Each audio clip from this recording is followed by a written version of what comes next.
नमस्कार. आदेश जनतेचा न्यूज चॅनलमध्ये आपले सहर्ष स्वागत आहे.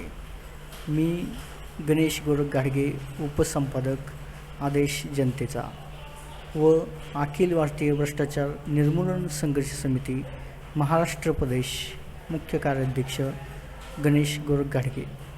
आपण आज एक वेगळ्या विषयावर चर्चा करणार आहोत.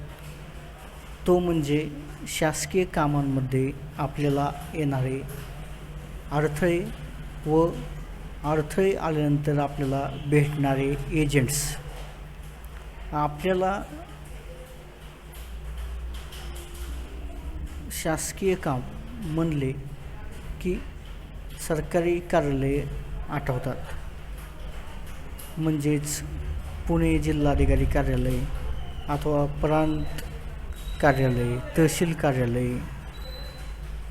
अशा वेगवेगळ्या कार्यालयामध्ये आपली सरकारी कामे असतात. काहींची जमिनीविषयी कामं असतात, तर काहींची कोर्ट कचेरीविषयी कामे असतात. हे कामे घेऊन सर्वसामान्य माणूस हा जिल्हाधिकारी कार्यालयाकडे जातो अथवा प्रांत कार्यालयाकडे जातो. तिथे गेले असताना आपल्याला नवीन असते, एखाद्या माणसासाठी नवीन असते सरकारी कार्यालय. त्या सरकारी कार्यालयामध्ये तो गेला असताना त्याला कोऑपरेट कोणी केलं नाही किंवा त्याला कोणी परिपूर्ण माहिती दिली नाही. तो एकदा फॉर्म सबमिट करतो किंवा त्याला जे काय प्रोसेस माहिती आहे त्याप्रमाणे तो सबमिट करतो. तिथं विचारपूस करून तो सबमिट करत असतो.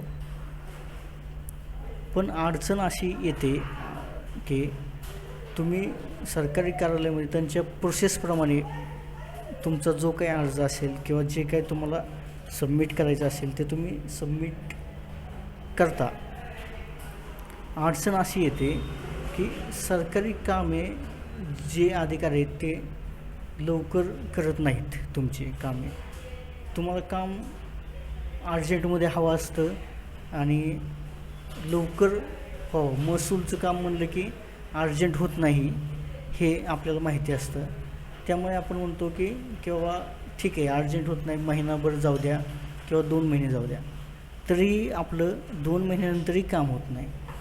शेवटी नागरिक हा, सर्वसामान्य नागरिक हा वैतागून जातो. वैतागून गेल्यानंतर तो आसपास पाहू लागतो किंवा काय कुठून काम होईल, काय काम होईल. तर तुम्हाला असे काही एजंट्स भेटतात. सरकारी कार्यालयाच्या आजूभोवती प्रांत अधिकारी असू द्या अथवा पुणे जिल्हाधिकारी कार्यालय असू द्या किंवा तहसील कार्यालय असो, असे भुरटे एजंट तुम्हाला भेटतात. त्यांचा आणि साहेबांचा काही संबंध नसतो. ते तुम्हाला म्हणतात की तुमचं काय काम आहे. ते टपूनच असतात पाहिलं किंवा कोण येतं आहे, कोण जातं आहे, कुणाचं काय काम आहे का. मग ते काम तुम्हाला हेरतात आणि तुम्हाला विचारतात किंवा तुमचं काय काम आहे का. मग तुमचं तर काम असतं आहे, कारण तुम्हाला महिना 1.5 महिन्यापासून तुम्ही ते काम करत असताना तुम्हाला अर्जंटमध्ये काम करायचं असतं. मग तुम्ही म्हणतात ठीक आहे, माझं हे काम आहे. ते म्हणतात तुमचं काम लगेच आम्ही तुम्हाला देतो करून. ते काम तुमचं साहेबांचं आमचं खूप म्हणजे परिचय आहे आणि आम्ही रोज उठणं बसणं असतं साहेबांसोबत आमचं. साहेबांसोबत साहेब सकाळी चाला येतात क्लब हाऊसला, तर आम्ही पण सकाळी क्लब हाऊसला जातो त्यांच्यासोबत चालायला. साहेबांचं आमचा घरचा परिचय आहे अगदी. तर अशा गप्पा हे ते मारून ते तुमच्याकडून काम कसं घ्यायचं हे त्यांना हे करायचं असतं. साहेबांचा त्यांचा काही संबंध नसतो. आम्ही तर अशी चौकशी केली एका ठिकाणी. असे एजंटनी गप्पा आणल्या होत्या.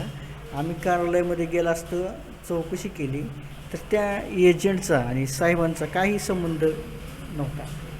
ते म्हणले मी त्याला ओळखतही नाही.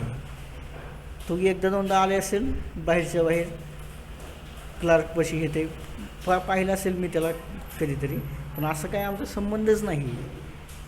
तर अशा फसवणूक होते. तर तुम्ही त्या एजंटला पैसे देता. पैसे दिल्यानंतर तो एजंट तुम्हाला म्हणतो तुमचं आत्ता काम करून देतो, मग काम करून देतो, उद्या काम करून देतो, उद्या ऑर्डर येईल तुमची.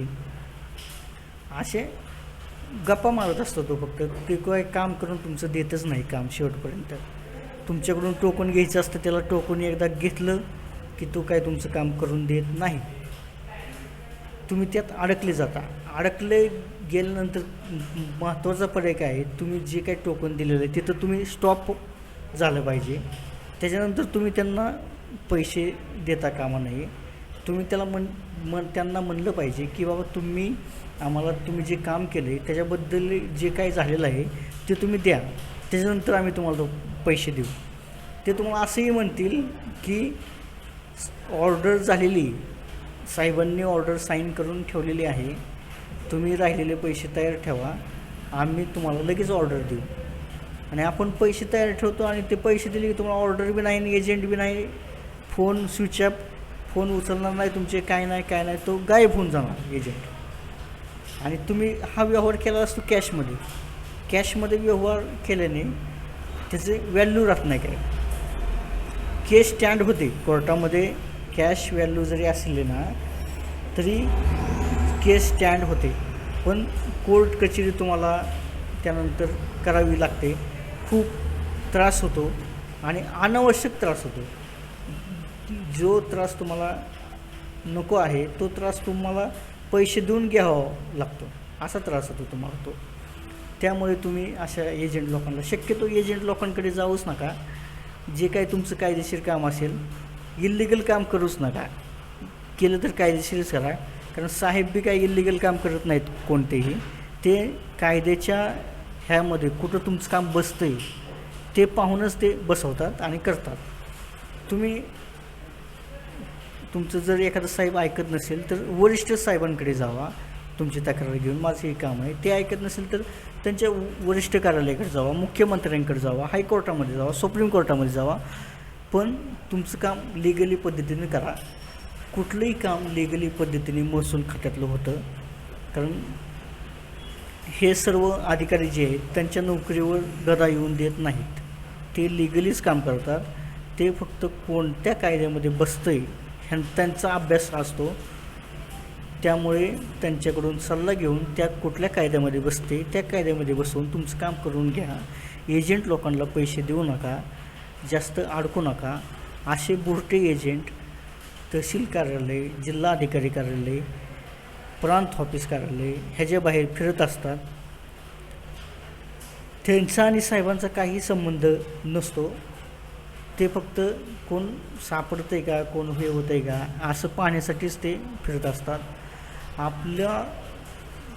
आपण फसू नये याकरता आपले जे काही काम असेल ते आपण सरकारी कार्यालयामध्ये साहेबांना भेटून करावं अशी आपणास विनंती करतो. बाहेरच्या लोकांना, एजंट्सना भेटू नये, त्यांना पैशांचे देवाणघेवाण करू नये, एजंट लोकांवर विश्वास ठेवू नये. एजंट लोक तुमचे पैसे घेऊन फरार होतील. एजंट लोक हे फसवण्यासाठीच त्या कार्यालयात आलेले असतात. त्यांना कामाचा आणि कार्यालयाचा काही संबंध नसतो. आपण दक्षता घ्यावी. जय हिंद, जय महाराष्ट्र.